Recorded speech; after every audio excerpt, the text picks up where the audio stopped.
He thought he was discarding a trophy wife. He didn't realize he was declaring war on his own boss. Meet Julian Thorne, CEO, billionaire, and narcissist. On Christmas Eve, he handed his wife, Annie, divorce papers, thinking he was about to trade her in for a younger model and take their company public alone. He forgot one tiny detail: the mysterious angel investor who owns the controlling stake in his empire. It's not a bank, it's not a hedge fund. It's the woman sitting across the dinner table. And she's not just taking half, she's taking it all. The heating in the Aspen chalet was set to a perfect 72 degrees, but the air in the living room felt cold enough to crack the floor-to-ceiling glass that overlooked the dark, snowy peaks of the Rockies. Annie Thorne sat on the edge of the cream-coloured Roche-Beaubois sofa, her posture perfect, her expression unreadable.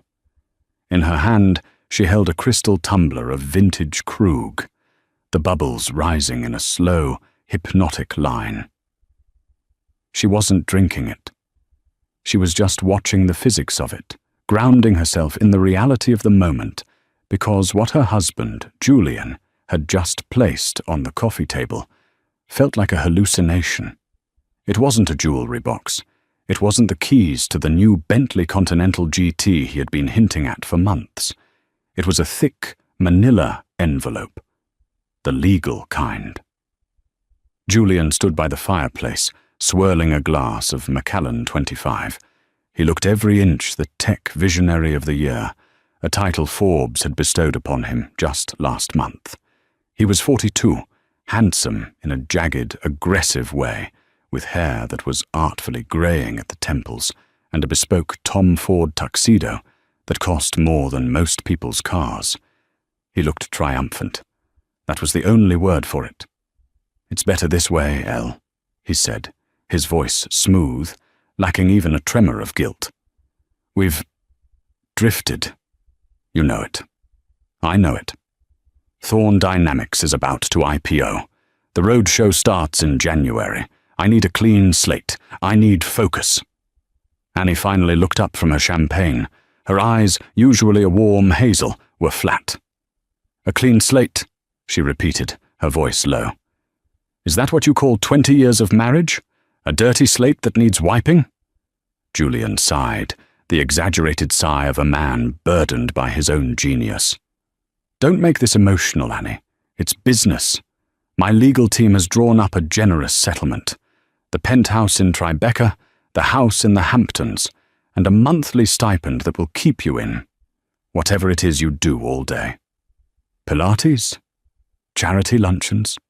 He chuckled, a sound that grated against Annie's soul. "You'll never have to work. Not that you ever really have." Annie placed the glass down on the coaster. She didn't slam it. She placed it. "I see. And the timing. Christmas Eve, Julian." "Really?" "Tax purposes," he said, waving his hand dismissively. "And optics. We file now. The news cycle buries it over the holidays. By the time the markets open in January, it's old news. I walk into the IPO a single man, unencumbered." "Unencumbered," Annie tested the word. "Is that what I am? An encumbrance?" "You're a distraction, Annie," Julian snapped, his facade cracking just a fraction. "Thorne Dynamics is my legacy. I built it. I bled for it. And now that we are about to become a global superpower in AI logistics, I can't have baggage. I need a partner who understands the world I live in." Annie stood up. She was wearing a simple silk slip dress, but she wore it like armor. She walked over to the window, looking out at the snow falling on the private drive where the staff were currently loading Julian's luggage into the waiting Escalade. "A partner," she mused. "Like that girl? The new VP of Communications? Isabella? Is she the partner who understands your world?" Julian froze. "I don't know what you're talking about." "She's 26, Julian. She understands TikTok and how to spend your corporate card at Nobu. She doesn't understand the proprietary algorithms that power the logistics grid." And you do? Julian laughed, a cruel, barking sound. You haven't stepped foot in the office in 5 years, Annie. You plan dinner parties. You pick out curtains. You're a wonderful hostess, truly. But let's not pretend you understand the complexities of what I do. Annie turned to face him. The firelight cast long shadows across her face. Read the papers, Julian. I'll sign them. Julian blinked, surprised by her capitulation. He had expected screaming, tears, perhaps a thrown vase. He had a whole speech prepared about how she was being unreasonable. You will? If that's what you want, a clean break, no spousal support, no alimony, I don't want your charity. Julian's eyes widened. Annie, be reasonable. You need money to live. I have money, Julian. You have my money. I have my own resources, she said softly. Just leave the papers. Go to your mistress. Go to your IPO. But remember this moment, Julian. Remember that I gave you a chance to walk away with dignity. Julian laughed again, relief washing over him. He downed the rest of his scotch. You're trying to sound ominous, Elle. It's cute. But really, you should take the settlement. Don't be a martyr. He walked over, placed a quick, dry kiss on her cheek, a kiss that felt like a branding iron, and picked up his coat. The lawyers will be in touch on Tuesday. Merry Christmas, Annie. The heavy oak door slammed shut. Annie listened to the crunch of tires on snow as the Escalade pulled away. The silence of the house rushed back in, deafening and heavy. She walked back to the coffee table and picked up the envelope. She didn't open it. She tossed it into the fire. She watched the paper curl and blacken, the Thorn Dynamics logo turning to ash. Then she walked over to the hidden wall, safe behind the painting of the French countryside, a painting Julian hated because he called it pedestrian. She entered the code, 1225 Oro 1. The date they met. Inside there was no jewellery. There was a single black leather binder embossed with a silver logo. It wasn't the Thorn Dynamics logo. It was a stylized constellation. The Orion Group. She opened the binder to the first page. It was a legal document dated 7 years ago. Shareholder agreement. Class A, preferred stock with supervoting rights. Beneficial owner, the Harrington Trust. Trustee, Annie Vance, née Thorn. Annie picked up her phone. It was 11:45 p.m. She dialed a number saved simply as Arthur. Mrs. Thorn? A crisp British voice answered on the first ring. It is late. Merry Christmas, Arthur, Annie said, her voice ice-cold. Initiate protocol Icarus. There was a pause on the line. Are you sure, Ma'am? Once we start, there is no going back. It will trigger the clause in the Series B financing. It will freeze the IPO. I don't want to freeze it, Arthur, Annie said, pouring herself another glass of champagne. I want to burn it down. And then I want to buy the ashes. Very good, Ma'am. Shall I alert the board? No. Annie smiled, a smile that didn't reach her eyes. Let him have his Christmas. Alert them on Monday morning. I want him to walk into that boardroom thinking he's a king, Arthur. I want him to sit in that chair at the head of the table. And then I want you to walk in. Understood. Annie hung up. She walked to the window and toasted the tail lights fading into the distance. Merry Christmas, Julian. To understand the magnitude of Julian's mistake, you have to go back. Not just a few years, but 20. Julian Thorn was never a genius. He was a salesman. In college, he was the guy who could sell you the answers to a test he hadn't studied for.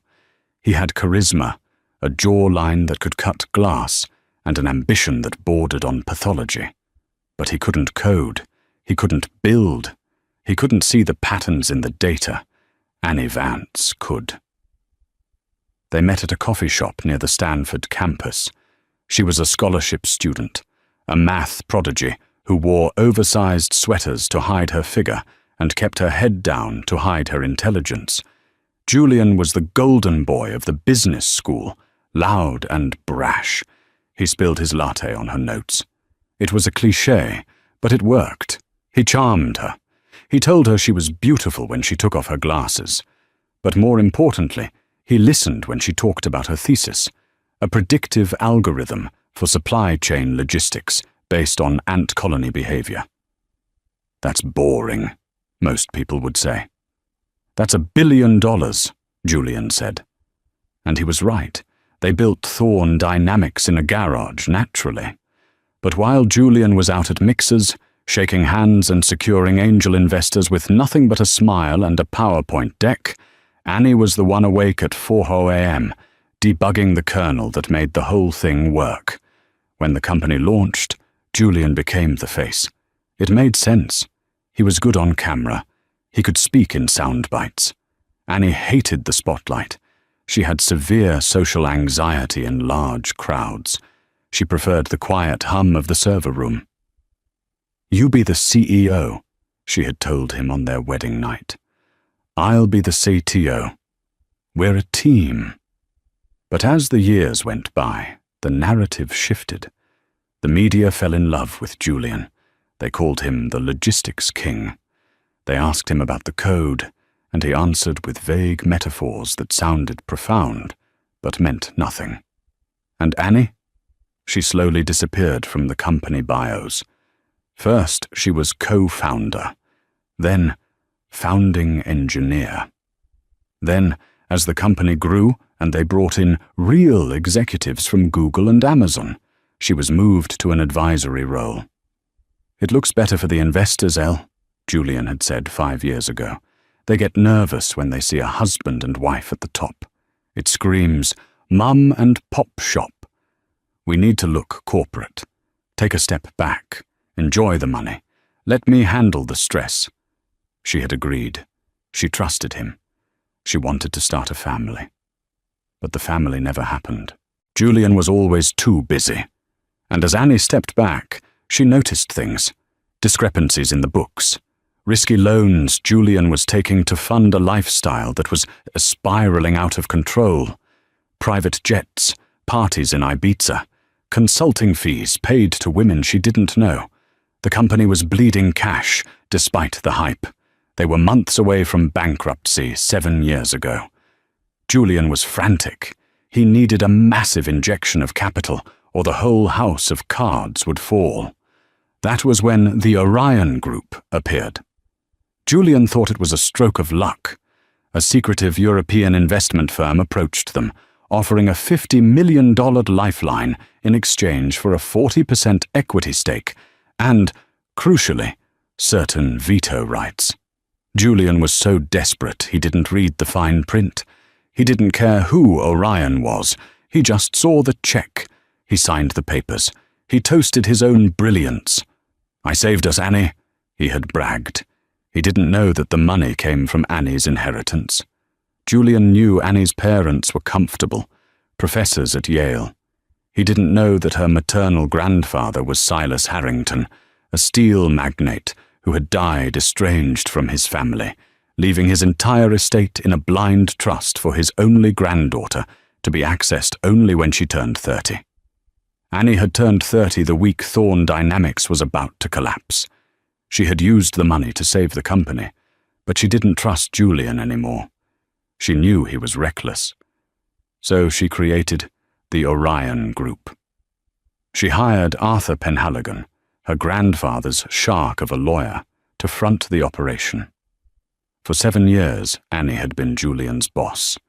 Every time he wanted to acquire a competitor, he had to get approval from Orion. Every time he wanted to liquidate stock, he had to ask Orion. He complained about them constantly over dinner. "These Europeans," he would rant, cutting into his steak, "they're so risk-averse. They don't understand vision. But don't worry, Elle. Once we IPO, I'll dilute their shares. I'll regain control." Annie would just smile and pour him more wine. "I'm sure you will, darling." She had protected him. She had kept the company afloat despite his spending. She had hoped, foolishly, that he would mature, that he would remember they were partners. But then came Isabella. Then came the disrespect. Then came the Christmas Eve divorce papers. Julian had broken the one rule of the arrangement. He had stopped being useful. December 28th. The Thorn Dynamics headquarters in San Francisco was a glass monolith piercing the fog. The emergency board meeting had been called by Julian. He wanted to align the troops before the January IPO launch. He walked into the boardroom wearing a navy Brioni suit, looking refreshed and energized. The divorce was in motion. He felt lighter. Around the long mahogany table sat the board members. There was Marcus Sterling, a venture capitalist from Sand Hill Road, who only cared about his 10x return. There was Linda Chen, a tech veteran who asked tough questions, but was easily charmed by Julian. There was Kevin O'Leary, not that one, but a man who desperately wanted to be, who just followed the money. And there was the empty seat at the end of the table, the seat reserved for the representative of the Orion Group. Usually they dialed in via a conference line, a faceless voice that approved or denied motions. Julian stood at the head of the table, flashing his signature grin. "Ladies and gentlemen," he began, 2026 is going to be our year. The S1 is filed. The banks are foaming at the mouth. We are looking at a valuation of $4 billion. Applause. Polite nods. However, Julian continued, his voice dropping to a conspiratorial whisper, to maximize our opening price, we need to show the market that we are lean, agile. I am proposing a restructuring of the cap table. He clicked a remote. A slide appeared on the screen. Class B share consolidation. I am proposing that we convert the Class A preferred shares held by our early investors, specifically the Orion Group, into common stock. This will strip them of their super voting rights. It gives me, the founder, the ultimate authority to steer this ship without interference. Marcus Sterling frowned. Julian, Orion saved this company. They hold 40%. They have veto power. They'll never agree to this. They don't have to agree, Julian said, a smirk playing on his lips. I found a loophole in the Series B bylaws. If the founder can prove material disengagement by a major shareholder, we can force a conversion. Orion hasn't attended a physical meeting in 7 years. They are a ghost ship. We take the vote today. We file the change. By the time they wake up in Europe, the IPO is done, and I'm in control. It's aggressive, Linda Chen noted. Borderline hostile. It's necessary.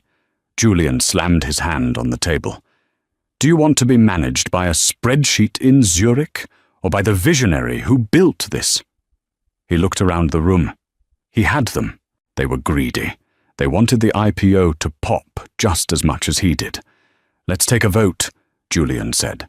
All in favor of the restructuring? Hands started to go up. Marcus, Kevin, wait. The voice came from the door. The heavy glass doors swung open. Julian turned, annoyed.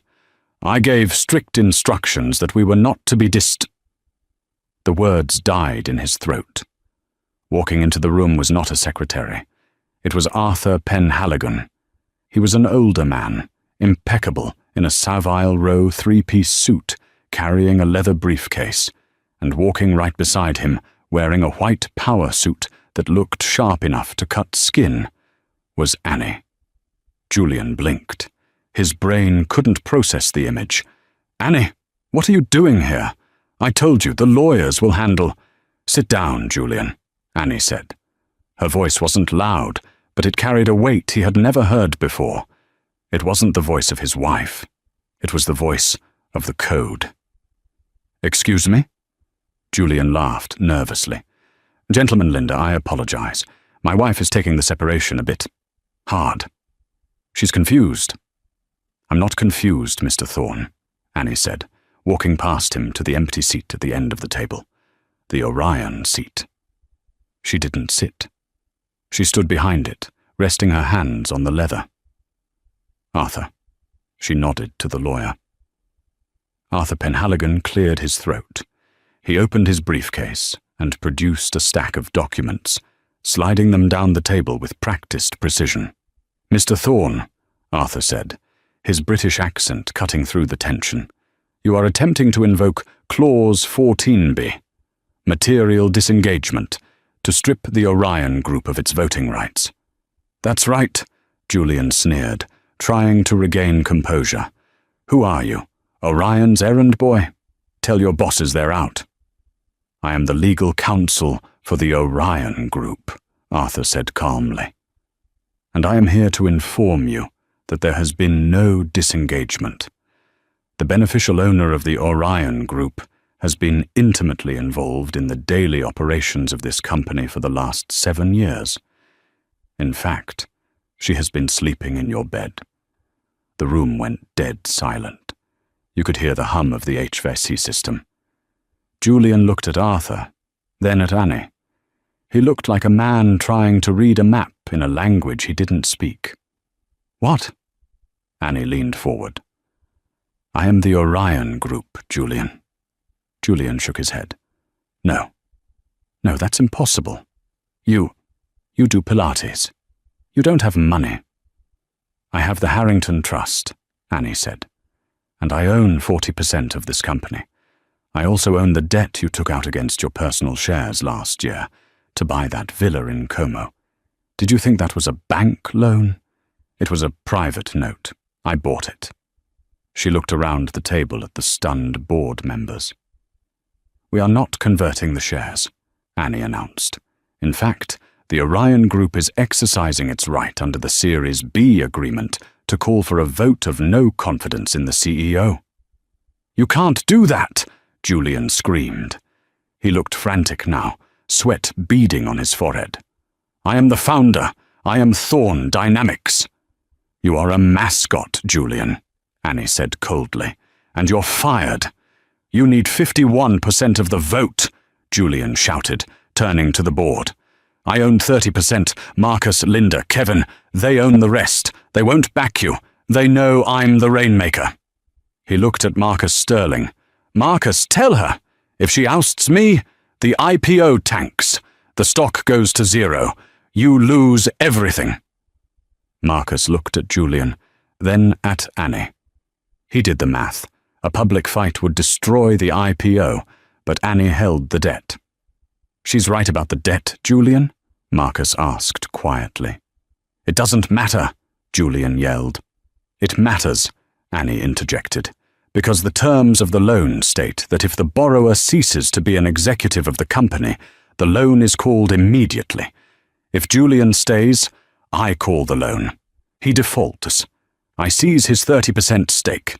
Then I have 70% control, and I fire him anyway." She smiled, a shark in the water. "Or," she continued, "you vote him out now. I step in as interim CEO. We announce that the founder is moving to a chairman emeritus role to focus on philanthropy. The market remains stable. The IPO proceeds, and you all get rich." She looked at Julian. "Checkmate." Julian looked at his allies. One by one, they looked away. Linda Chen was the first to speak. "I motion for a vote on the removal of Julian Thorne as CEO." "Seconded," Marcus said, not making eye contact with Julian.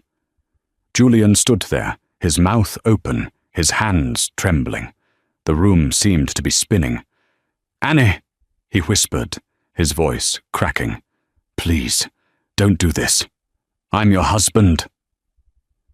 Annie looked at the man who had burned 20 years of loyalty for a PR girl and a tax break. "Not anymore," she said. "Raise your hands. All in favor?" The walk from the boardroom to the elevator was the longest 300 feet of Julian Thorne's life. Usually, when he walked these halls, the air hummed with deference. Junior developers would stare at their shoes. Interns would flatten themselves against the walls to let him pass. Today, the open plan office was dead silent. Every head was turned toward him, but no one looked him in the eye. They had heard. In the age of Slack and blind carbon copies, news of a CEO's execution travels faster than light. Security was waiting at his desk, not the friendly guards who usually high-fived him. These were contractors, big silent men in cheap suits who handed him a cardboard box. "Personal items only, Mr. Thorne," one of them rumbled. "No electronics, no hard drives, no paper files." Julian stared at the box. It was humiliatingly small. He looked at his desk, the mahogany slab he had imported from Bali. He picked up a framed photo of him, shaking hands with the president. "That stays," the guard said. "Company property. Promo material." Julian's face burned. He grabbed a stress ball and his Mont Blanc pen. "This is my pen," he hissed. "Take it," the guard said. Bored. 10 minutes later, he was standing on the sidewalk of Market Street. It was starting to rain. His phone, his personal one, not the company secure line, which had already been remotely wiped, buzzed. It was a notification from his banking app. Transaction declined. Account frozen.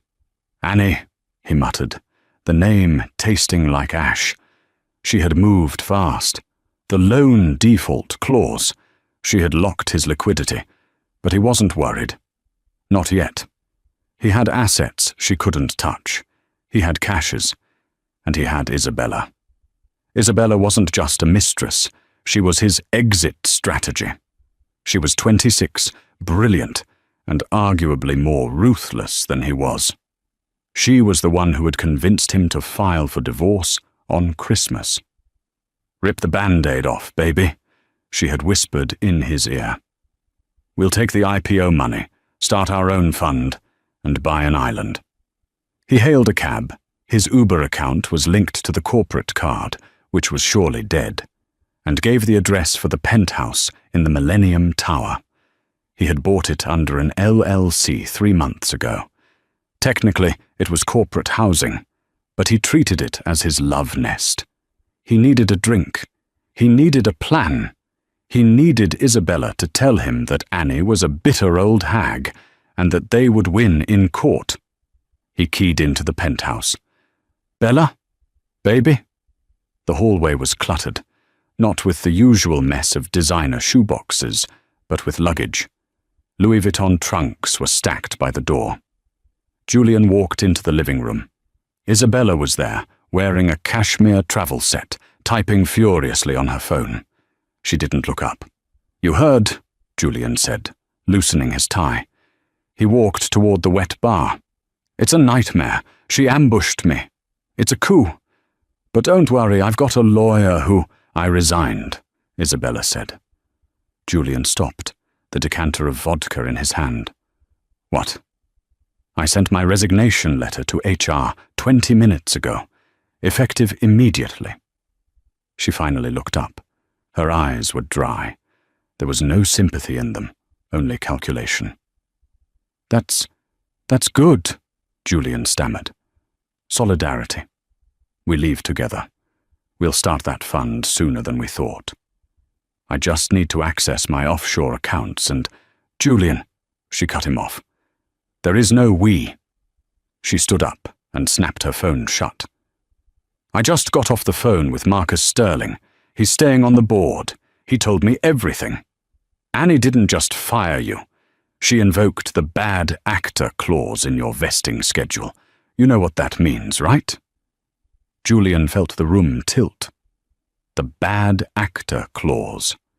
A clause he had insisted on putting into the employee contracts to punish executives who committed gross negligence. It stripped them of unvested equity. "She can't enforce that," Julian said, his voice rising. "I built that company." "She has the votes," Isabella said, checking her watch, "and she has the debt. You're not a billionaire anymore, Julian. You're a guy with a negative net worth and a massive lawsuit incoming. So? Julian stepped toward her. I'm still me. I'm still the visionary. We can rebuild. Isabella let out a short, sharp laugh. Visionary? Julian, the only reason I stuck around was because I thought you were the king. I didn't know you were the jester dancing for the queen. She signaled to the door, where a bellhop was waiting. I have a flight to catch. Dubai. A real visionary offered me a job running his PR. He's solvent. You're leaving me? Julian asked, disbelief shattering his arrogance. On the same day my wife destroys my life? Technically, Isabella said, pulling on her sunglasses. Your wife destroyed your life yesterday. You just didn't notice until today. That's why you lost. She walked past him, the scent of her expensive perfume lingering in the air like a taunt. At the door, she paused. Oh, and Julian, you might want to leave too. This apartment is owned by Thorn Dynamics. Annie's assistant just emailed me. They're changing the locks in an hour. The door clicked shut. Julian stood alone in the penthouse that wasn't his, holding a drink he couldn't pay for, while the rain hammered against the glass. He screamed. He threw the crystal tumbler against the million-dollar view, watching it shatter into 1,000 diamonds. But there was no one there to hear him. 3 weeks later. The Motel 6 near the San Francisco airport smelled of stale cigarettes and industrial cleaner. It was a far cry from the Four Seasons, but it was all Julian could afford with the cash he had managed to pawn from his watch collection. His lawyers, the cheap ones who advertised on billboards, were useless. Annie had buried them in paper. Every motion he filed was met with 3 counter-motions. She had frozen everything. He couldn't even access his LinkedIn profile. She had flagged it for impersonation of a corporate officer. He was erased. But Julian Thorn was not a man who went quietly into the night. He sat on the edge of the lumpy mattress, surrounded by empty takeout containers and tangled wires. The clean slate he had wanted so badly on Christmas Eve had arrived, but it looked more like a tomb. On the desk sat a black laptop, a burner he had bought at Best Buy with cash. She thinks she's the code master, Julian muttered, his eyes bloodshot. She thinks she knows the system. He did know one thing Annie didn't, or at least he hoped she didn't. 5 years ago, during a bout of paranoia induced by too much Adderall and sleepless nights, Julian had hired a shaded hacker from the dark web. He had paid him to install a dead man's switch in the core server architecture of Thorn Dynamics. It was a simple script. If Julian didn't log in and enter a specific biometric key every 30 days, the script would wake up. It wouldn't delete data. That was too obvious. Instead, it would introduce a subtle chaotic variable into the logistics algorithm. It would start misrouting shipments. It would send perishable goods to the wrong continent. It would create a cascading failure that would look like incompetence, not sabotage. The IPO was scheduled for tomorrow morning, the bell-ringing ceremony at the NYSE. If the switch triggered tonight, the stock would crash before the first trade was even made. Annie would be humiliated, the company would lose billions, and Julian would be the only one who could fix it. He would ransom the solution for his shares back. He checked the timer on the screen. Login required. 59. 59. He hadn't logged in for 29 days. In 1 hour, the chaos would begin. He cracked a smile. It was a jagged, manic thing. Merry Christmas, Annie. He opened a new browser window and navigated to the live stream of the Thorn Dynamics pre-IPO gala. It was happening right now at the De Young Museum. There she was, Annie. She looked breathtaking. She wasn't wearing the modest, professorial clothes she used to wear. She was wearing a midnight blue gown that hugged her curves, her hair swept up, diamonds dripping from her ears. She was holding a microphone, addressing a crowd of investors, journalists, and the traitorous board members. Julian turned up the volume on the cheap laptop speakers. "We are not just a logistics company," Annie was saying, her voice confident and warm. "We are the nervous system of the global economy, and for too long we operated with a blockage in our arteries." Laughter from the crowd. Julian grit his teeth. "But tonight," she continued, "we are flowing freely. I want to thank the team who stood by me during this transition, and I want to make a special announcement." Julian leaned in. "What now?" "Many of you know that my former partner, Julian Thorne, was the public face of this company. But few of you know the architecture behind it. The code." She gestured to the screen behind her. A complex visualization of data streams appeared. Julian believed in control. He believed in leverage. Which is why, she paused, looking directly into the camera as if she could see him in his motel room. He installed a chaotic script in our servers known as a dead man's switch. Julian froze. The blood drained from his face. "He intended for this script to activate tonight," Annie said calmly. A murmur of shock went through the crowd.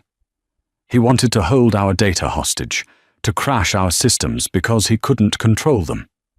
"How?" Julian whispered. "How does she know?" "But," Annie smiled, "Julian forgot who wrote the kernel. He forgot that you cannot hide a virus from the immune system. I found his little switch 4 years ago." On the screen behind her, a countdown clock appeared. It matched the one on Julian's laptop. 0:45. "Well, I didn't delete it," Annie explained. "I isolated it. I put it in a sandbox, a virtual simulation of our network. For the last 4 years, Julian has been controlling a dummy switch. He thought he had a gun to our heads. He was actually holding a water pistol." The crowd laughed. It was a deep, belly laugh that mocked Julian's very existence. "So," Annie said, raising her glass, "in 45 minutes, Julian's script will execute. And do you know what will happen? Nothing. Absolutely nothing. Except that we will have a record of his attempt to commit corporate terrorism, which I have already forwarded to the FBI." Julian slammed the laptop shut.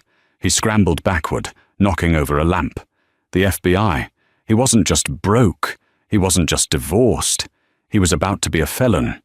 He grabbed his duffel bag. He had to run. Where? Mexico? He had no passport. It was in the safe at the house. The house Annie controlled. He ran to the door of the motel room and threw it open. Standing there were 2 agents in windbreakers with FBI emblazoned on the back. Behind them, the red and blue lights of police cruisers washed over the parking lot. "Julian Thorne?" the lead agent asked. Julian looked past them, at the rainy night sky. He thought about the champagne in Aspen. He thought about the clean slate. "Yes," he whispered. "You have the right to remain silent," the agent recited, spinning him around and cuffing his hands behind his back. As they walked him to the car, Julian looked up at the billboard across the highway. It was a digital ad for the Thorne Dynamics IPO.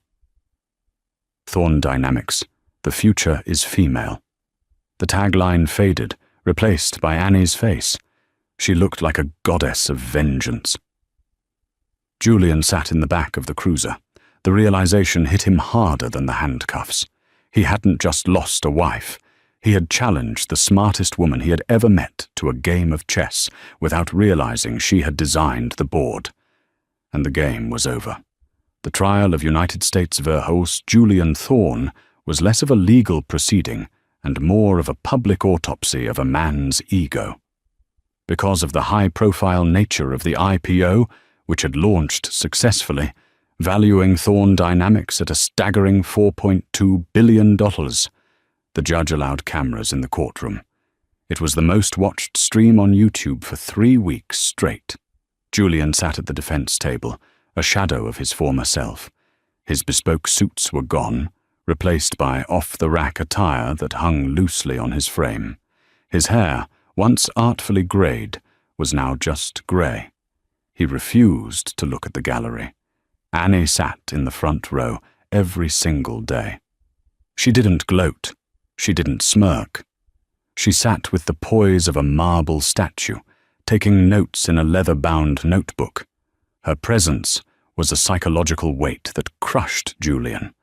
The prosecution's case was a slam dunk. Annie had provided them with everything: the code logs, the emails Julian had sent to the dark web hacker, and the audio recordings of him bragging about his insurance policy to Isabella, who had turned state's witness in exchange for immunity. But the climax of the trial wasn't the evidence. It was when Julian took the stand. Against his lawyer's desperate advice, Julian insisted on testifying. He believed, even now, that he could charm the jury. He believed he could explain that he was the victim of a vindictive ex-wife. "Mr. Thorne," the prosecutor, a sharp woman named D.A. Reynolds, began, "you claim that the dead man's switch was a security measure to protect the company?" "Absolutely," Julian said, leaning into the microphone. "I was the founder. I needed to ensure that if I was incapacitated, the company couldn't be hijacked by hostile actors." "Hostile actors like your wife?" Reynolds asked. "My ex-wife," Julian corrected. "And yes, Annie Vance is a brilliant woman, I won't deny that. But she is vindictive. She orchestrated a coup. She stole my company." "Stole?" Reynolds walked over to the exhibit table. "Mr. Thorne, do you recognize this document?" She held up the original incorporation papers of Thorne Dynamics. "Yes, that's the founding document." "And whose signature is on the line for Chief Technical Architect and Majority IP Holder?" Julian hesitated. "Well, mine is on the CEO line." "Answer the question, Mr. Thorne." "Annie's," Julian mumbled. "And this document?" Reynolds held up the patent for the core algorithm, the ant colony logic. "Who is the sole inventor listed here?" "Annie Vance." "And the funding for the Series A? The money that kept the lights on in 2018? Who signed the check?" "The Orion Group." "And who owns the Orion Group?" "Annie Vance," Julian spat out. Reynolds turned to the jury. "So, Mr. Thorne, you didn't write the code, you didn't own the patent, you didn't provide the capital, and yet you felt entitled to destroy it all because your wife asked for a divorce?" "I built the brand," Julian shouted, standing up. "I was the face. No one cared about the math until I sold it. I made her rich. She was nothing but a calculator in a basement until I found her." The courtroom gasped. Even Julian's lawyer put his head in his hands. Reynolds smiled. She didn't need to say anything else. Julian had just proven her point. He was a narcissist who saw people as tools. Annie, sitting in the front row, finally made eye contact with him. She didn't look angry. She looked pitying. And that hurt Julian more than any verdict could. The jury deliberated for 4 hours. Guilty on all counts: corporate sabotage, attempted computer fraud, and wire fraud. The judge, a stern man who had zero tolerance for white-collar hubris, sentenced Julian to 8 years in federal prison. As the bailiffs led him away, Julian stopped. He looked at Annie. "Why?" he asked, his voice cracking. "You could have just divorced me. Why burn me to the ground?" Annie stood up. The courtroom went silent. "Because, Julian," she said, her voice carrying to the back of the room, "you mistook my silence for weakness. You mistook my love for blindness. And when you threatened the one thing we built together, you stopped being my husband. You became a bug in the system."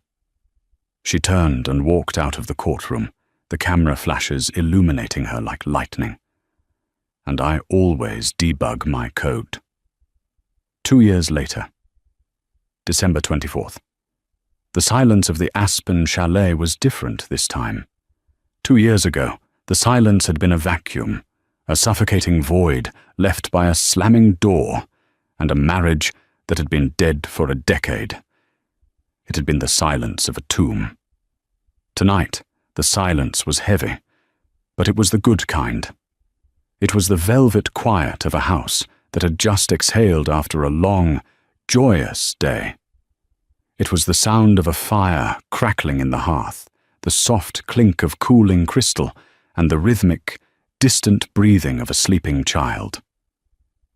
Annie Vance stood by the floor-to-ceiling window, the same spot where she had watched Julian's taillights disappear into the snowstorm. She wore a robe of deep emerald velvet, wrapping it tight against the draft that always seemed to sneak in off the Rockies. Outside, the snow was falling again, thick, heavy flakes that coated the world in white. But unlike that night, Annie wasn't waiting for a car to return. She wasn't waiting for permission. She wasn't waiting for the other shoe to drop.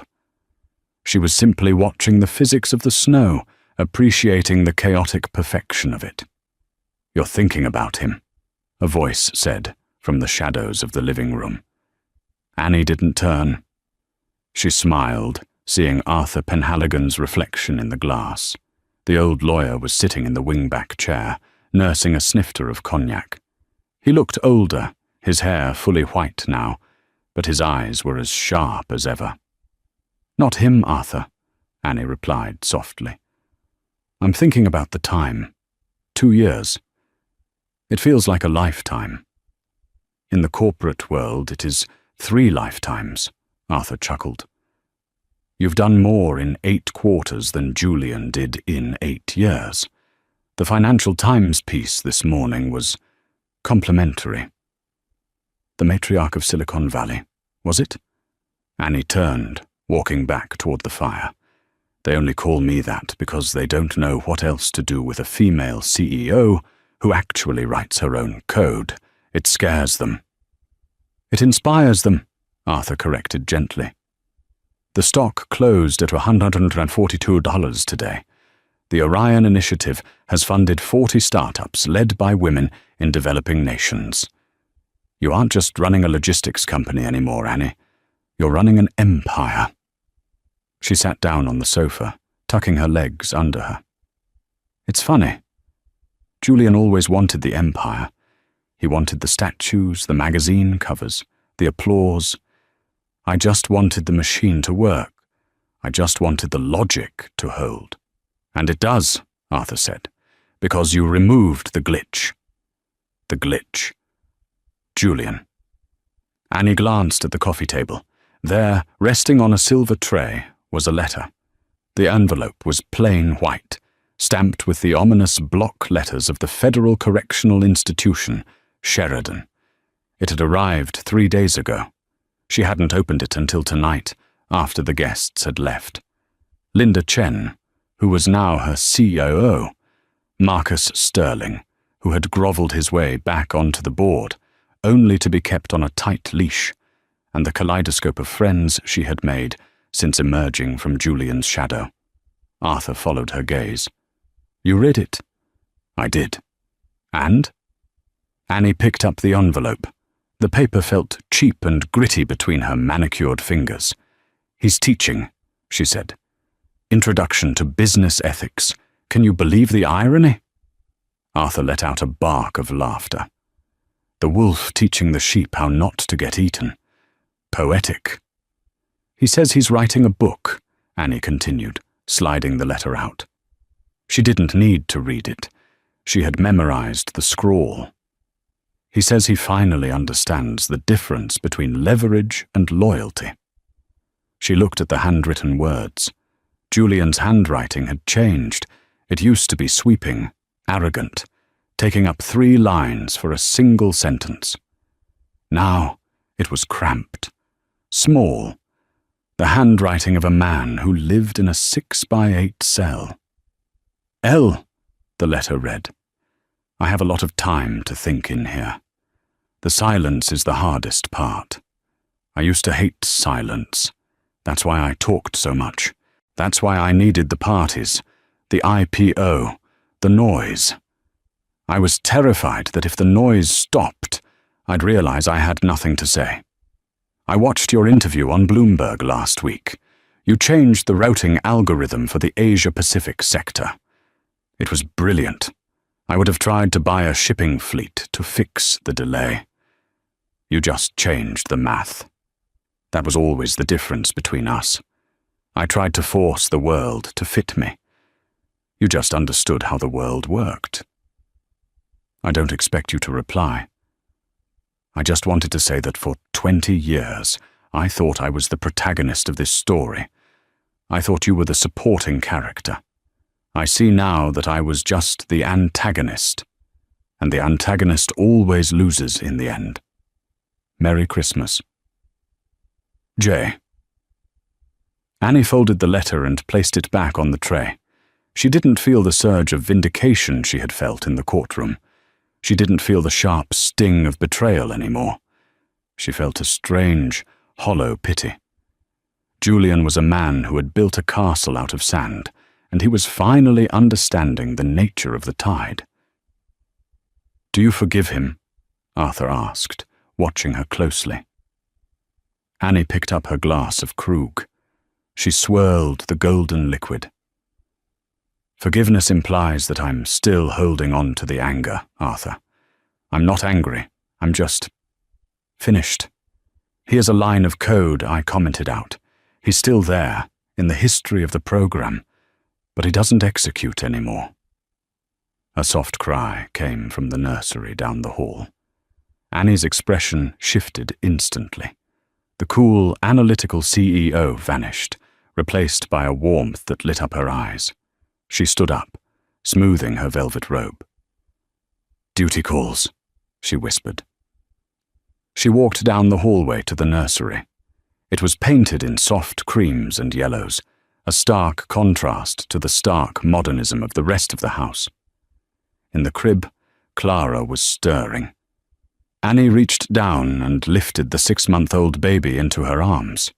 Clara had been adopted in June, a private adoption from a young mother in Ohio who wanted her daughter to have the world. Annie had promised her exactly that. She walked Clara over to the window. The baby blinked, her dark eyes focusing on the falling snow outside. "Look, Clara," Annie whispered, pressing her cheek against the baby's soft head. "It's just water. Frozen water. But when it falls together, it can cover mountains." Clara cooed, reaching out a tiny hand toward the cold glass. This was the variable Julian had never accounted for. He had assumed Annie's life ended with him. He had assumed she was too old, too cold, too technical to be a mother. But Annie had simply applied her logic to her own happiness. She had resources. She had love to give. She didn't need a partner to build a family. She just needed the will. "You're going to be an architect, little one," Annie murmured, rocking her gently. "Or an artist, or a chef. You can be whatever you want, because no one is ever going to take credit for your work. I will make sure of that." She thought about the future. The IPO was just the beginning. The Orion Group was acquiring a quantum computing firm next month. She was rewriting the logistical map of the world. She was the most powerful woman in tech. But holding Clara, feeling the weight of this small life in her arms, was the only equity that mattered. She walked back into the living room, Clara resting on her shoulder. Arthur smiled, raising his glass in a silent toast. Annie walked to the fireplace. She picked up the letter from Julian with her free hand. For a moment, she hesitated. She could keep it. A trophy, a reminder of how far she had come. But Annie Vance didn't keep clutter. She optimized. She tossed the letter into the fire. She watched as the cheap prison paper curled. She watched Julian's cramped handwriting turn brown, then black, then dissolve into ash. The flames licked higher, fueled by the ghosts of the past, before settling back into a steady, comforting rhythm. "It's gone," Arthur noted. "It was never really there," Annie replied. She turned away from the fire, facing the room, facing her daughter, facing the expansive, unwritten code of the rest of her life. "Arthur," she said, her voice clear and commanding, "open the 1996 Dom Perignon. The Krug is finished." "Celebrating something specific, Mom?" Annie kissed the top of Clara's head. "Yes," she said, "version 2.0. And there you have it, the rise, fall, and reinvention of the Thorn Empire. It's a story that proves one undeniable truth. The most dangerous person in the room isn't the one shouting the loudest. It's the one quietly doing the math. Julian thought he was the king, but he forgot that in chess, the queen is the most powerful piece on the board. If this story kept you on the edge of your seat, please hit that like button. It really helps the channel grow. And if you want more stories about corporate betrayal, hidden fortunes, and sweet revenge, make sure to subscribe and ring the bell so you never miss an upload. What would you have done in Annie's shoes? Would you have burned the letter or kept it as a trophy? Let me know in the comments below. I'll be pinning the best answer. Thanks for watching, and I'll see you in the next video.